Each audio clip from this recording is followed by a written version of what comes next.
The Lost Diaries of Adrian Mole, 1999 to 2001, by Sue Townsend. Narrated by Daniel Coonan. Forward. These diaries were lost when I moved from my modest council estate home back to my parents' equally modest home in Ashby-de-la-Zouch. After the events of Saturday the 24th of November 2001, when I was dragged out of my bed at 4 a.m. by an over-enthusiastic policeman citing David Blunkett's anti-terrorism laws, I could no longer return home. My neighbours informed me that after I'd been taken away to be questioned, people in white forensic suits took away every piece of paper in large sacks. Every floorboard was pulled up, plaster was taken off the walls, and the garden was dug and soil removed for examination.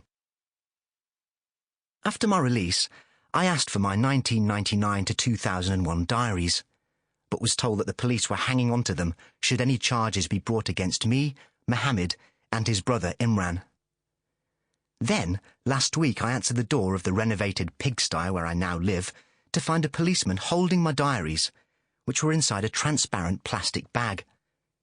He said, "I think these belong to you, sir."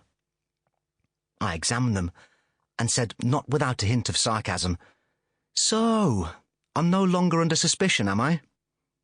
I'm not going to be snatched from my bed and flown on a rendition flight to be waterboarded in Turkey, then?"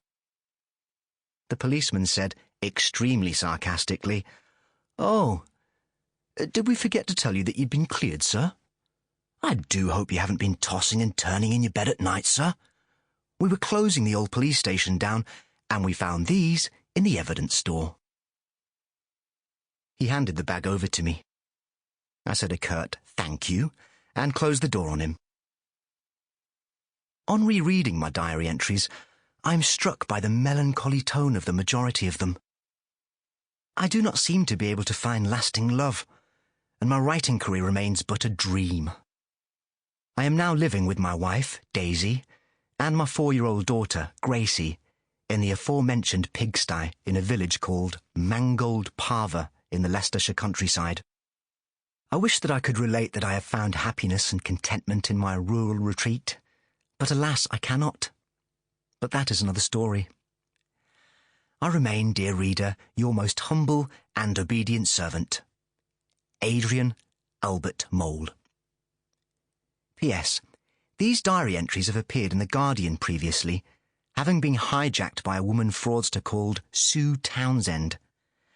She has made... Sample complete. Ready to continue?